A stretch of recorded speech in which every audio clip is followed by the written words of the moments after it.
Hi, మనం ఇప్పుడు ఆవకాయకి పెట్టుకోవాలనుకుంటున్నాం కదా. మార్కెట్కి వెళ్ళిపోయి మనము మామిడికాయ చేయించుకొని మంచి కాయ చూసుకుని దాన్ని ముక్కలు కొట్టించుకొని తెచ్చేసుకుందాం.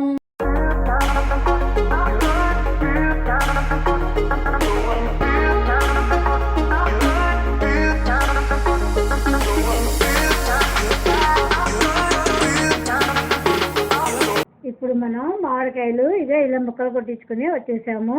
ఇవన్నీ శుభ్రంగా ఇలా గొడ్డ మీద పోసేసుకుని లోపల ఉన్న జీళ్ళు, ఆ పుల్లి పొరలాంటివి అవన్నీ ఉంటాయి, పొరలాంటివి అవన్నీ కూడా తీసేసి ఇలా క్లాత్తో శుభ్రంగా తుడుచుకుని ఓ దాంట్లో వేసుకోవాలన్నమాట. ఇవన్నీ శుభ్రం చేసేసుకున్నాము. ఇవి టెంకలేని మొక్కలు, ఇవి ఇంజిట్లో వెయ్యకూడదు, బాగుండదు. అందుకని ఇవి సపరేట్గా విడిగా పెట్టేసుకోవడమే ఈ మొక్కలు. వంకాయ మొక్కలన్నీ బాగా ఇలాగా జీళ్ళు ఫిజులు అన్నీ తీసేసుకుని ఇలా శుభ్రం చేసేసుకుని గొడ్డపెట్టి తుడుచుకున్నాం అనమాట బాగాను. ఇగో దానికి కావాల్సినవి సాల్ట్, మెంతులు, ఆవుపిండి, నూనె, కారం, వెల్లుల్లిపాయలు.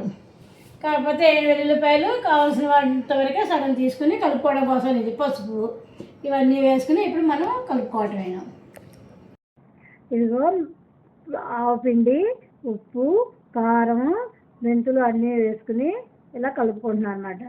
దీంట్లో కొంచెం ముందు నూనె వేసుకోవాలి. ఏఎస్ఆర్ బ్రాండ్ పప్పు నూనె అయితే బాగుంటుంది, నేను అదే వాడతాను పచ్చళ్ళకి. అది వేసుకుని కొంచెం కలుపుకున్నాక ముందే ముక్కలు వేయకూడదు. ఇలా నూనె వేసుకుని పిండి అంతా కలుపుకున్నాక కొంచెం కొంచెం ముక్కలు వేసుకుని కొంచెం కొంచెం పిండి కొంచెం ముక్కలు కలిపి ఇదిగో మనం ఇలా వేడాలపాటి దాంట్లో ముక్కలు పిండి అన్నీ వేసుకుని కొంచెం కొంచెం చప్పన వేసుకుని కలుపుకున్నాం కదా, మొత్తం దీంట్లో వేసుకున్నాం. ఇప్పుడు దీన్ని మొత్తం కొంచెం నూనె పోసుకుని ఇలా కలుపుకోవాలన్నమాట. ఇలా బాగా బాగా కలుపుకుంటే నూనె ఎక్కువ పొయ్యకూడదు, ముందేను కొంచెం కొంచెం పోసుకుని కలుపుకొని కొద్దిగాను పోయాలి నూనె. తర్వాత మళ్ళీ మనం మూడో రోజున కలపాలి. కలిపినప్పుడు అప్పుడు నూనె పోసుకోవాలన్నమాట. ఇదిగో మూడో రోజున మనం పచ్చడి తీసాము. ఇప్పుడు కటింగ్ని కలపాలన్నమాట. బాగా ఒకసారి కలుపుకొని మళ్ళాను మనకు కావాల్సిన నూనె పోసుకోవాలి. మనకి దగ్గరగా 5 కేజీల నూనె దాకా పట్టింది. 60 కాయకిను 60 నేను 5 కేజీల నూనె పోసాను. ఏఎస్ఆర్ బ్రాండ్ పప్పు నూనె పోసాను నేను. చూడండి ఎంత బాగా వచ్చిందో పచ్చడి.